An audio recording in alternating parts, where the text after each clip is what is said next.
Hi, today I'm going to teach you data warehouse and OLAP concepts. So this concept is from data mining, or you can also say it's a sub-concept of machine learning. So the contents are, the first thing is what is a data warehouse. The prerequisite for this is what is a database.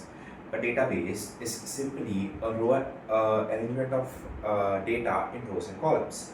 So what is a data warehouse? Data warehouse, you can say it is similar to a collection of databases, but it's not same. Data warehouse is much of a raw data, while database is a systematic data. Although data warehouse have more data compared to data bases, but data warehouses are completely different than databases. So the first thing we learn is the difference between data warehouse and databases. So data warehouse run on OLAP operations, which is operational data warehouses or operational data warehouses and operational database systems. And next we have multi-tier architecture, we have data warehouses, we have schema of the data models, we have OLAP operations, and we have the design process. We'll also learn about the different types of OLAP servers too. So now let's start with what is a data warehouse.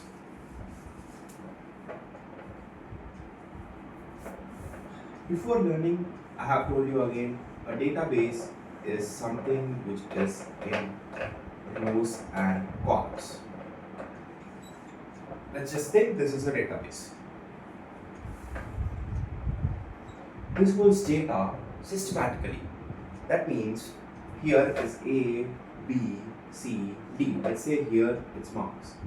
We have 35 marks, 40 marks, 50 marks, and 60 marks.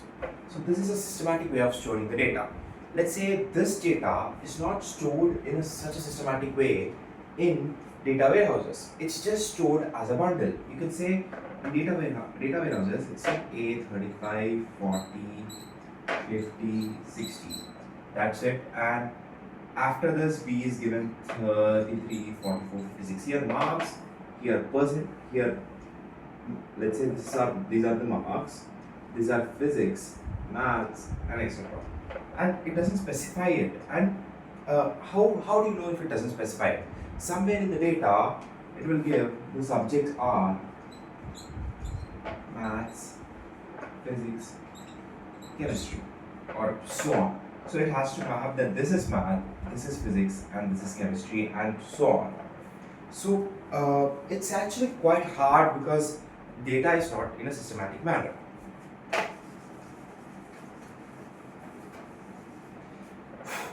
The construction of the data warehouses involves data cleaning, data integration, and data transformation, which can be used as the important points for pre-processing steps for data mining. So, before constructing data warehouses, you still have to find redundant values. Redundant values are the values which repeat.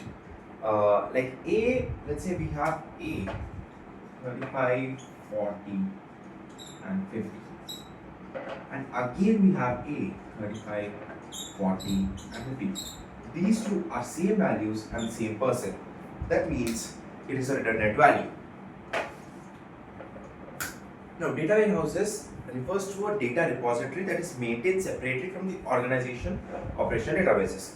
This clearly just tells us that databases and data warehouses are completely different things. Now, let's start with the definition of the data warehouse. Data warehouse definition you could learn in 4 important points. The first point is subject oriented. Data warehouses are not systematic, so they have to be something, that is, they are subject oriented.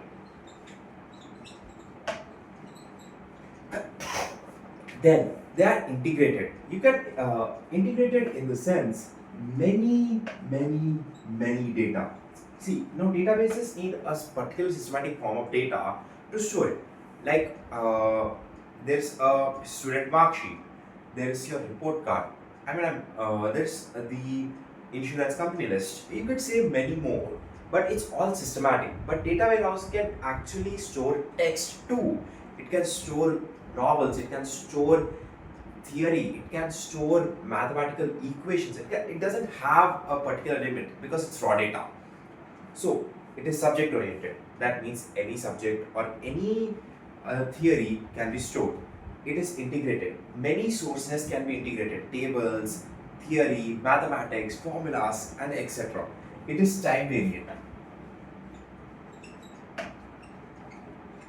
As we all know, data warehouses are time variant. That means data warehouses have been made for future use and future predictions.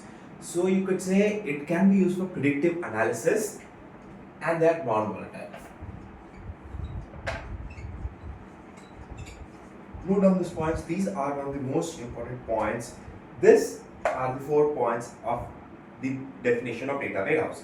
You could say a data warehouse is a subject-oriented, integrated, time-variant, and non-volatile collection of data.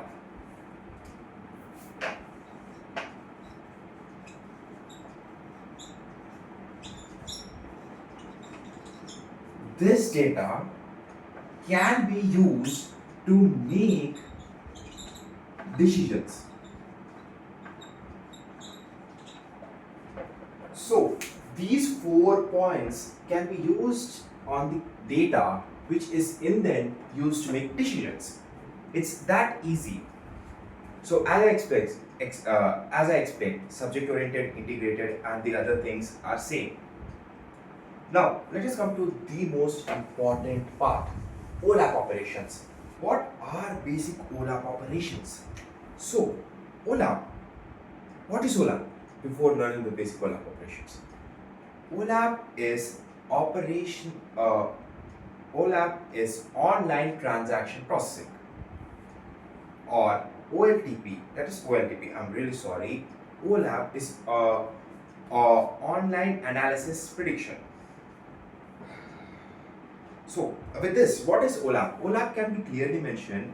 See, they cover most of the day-to-day operations on bank rolls,